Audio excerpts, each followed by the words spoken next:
Maduro falls. What's next for Venezuela? In the early hours of today, U.S. President Donald Trump announced the capture of Venezuelan President Nicolás Maduro and his wife. The announcement was made directly by Trump on Truth Social, with further details scheduled to be revealed later today during a formal press conference. This marks a historic turning point for Venezuela and potentially for the entire region. After more than a decade in power, Nicolás Maduro is no longer in control. His capture represents the sudden collapse of a regime that had appeared entrenched, despite years of sanctions, international isolation, and internal dissent. In this video, we'll briefly review what has happened and then focus on what truly matters now, what comes next. Does Maduro's fall mean Venezuela's surrender? Is regime change guaranteed?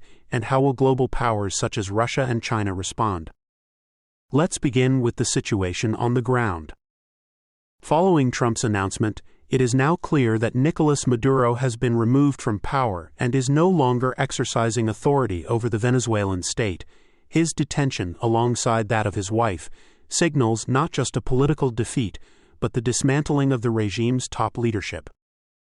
Reports indicate that key state institutions in Caracas are now operating under new command structures, and that senior elements of the Venezuelan armed forces have either withdrawn support from Maduro or actively facilitated the transition. This is not a symbolic moment, it is a decisive rupture. Maduro governed Venezuela since 2013, inheriting power after the death of Hugo Chavez. Over the past decade, the country experienced economic collapse, hyperinflation, widespread poverty, mass migration, and increasing political repression. His removal ends one of the most turbulent chapters in modern Venezuelan history. But does Maduro's capture mean Venezuela has surrendered? The short answer is no, but it does mean the balance of power has fundamentally changed. A regime is more than one man. Venezuela still has institutions, security forces, political actors, and economic structures that will shape what happens next. The critical issue now is control. Who controls the armed forces? Who commands the police and intelligence services? And who controls PDVSA, the state oil company that remains central to Venezuela's future? If the military remains unified and aligned behind a transitional authority, Venezuela could enter a period of managed transition. If not, the country could face internal power struggles, fragmentation, or prolonged instability. History shows that removing a leader is only the first step. What follows determines whether a country stabilizes or spirals. That brings us to the next question: is regime change guaranteed? Not necessarily.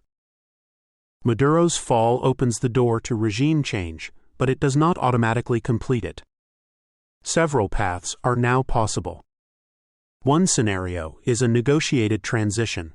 In this case, remaining figures within the former power structure cooperate with new authorities in exchange for legal or political guarantees.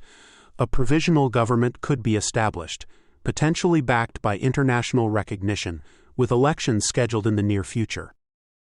Another scenario is internal competition. Even without Maduro, rival factions within the military, the ruling party, or state institutions may compete for influence. This could slow reforms and delay democratic normalization. A third possibility is a rapid opposition-led transition. However, this depends on whether the opposition is unified, capable of governing, and prepared to manage an economy in deep crisis. One thing is clear: regime change is a process, not a moment. Now let's look at the international dimension. How will global powers react to Maduro's fall? Russia has long supported Maduro as part of its broader strategy to challenge U.S. influence in the Western Hemisphere. With Maduro gone, Moscow's leverage in Venezuela is sharply reduced. Russia now faces a choice: attempt to preserve influence through remaining allies, or quietly disengage and limit its losses. China's position is more pragmatic.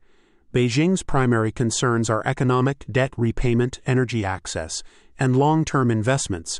A new government in Caracas may seek continuity in its relationship with China, signaling stability rather than confrontation. The United States and the European Union are likely to move quickly, but cautiously. recognition of new authorities will depend on legitimacy, governance, and a credible roadmap toward elections. Sanctions, which have been a central pressure tool, may be reconsidered, but only if concrete political changes follow. Regionally, the implications are enormous. A political shift in Venezuela could reshape migration flows, alter regional alliances, and weaken authoritarian networks across Latin America. So what happens next? The coming weeks will be decisive. Watch who consolidates control over state institutions. Watch how the population responds with celebration, caution, or unrest, and watch how quickly international actors move to recognize and engage with new leadership. Maduro's capture marks the end of an era, but not the end of Venezuela's struggle. The future of the country will now be decided not by one man, but by the choices made in this critical transition period. And that is the story we will continue to follow here on the World Brief.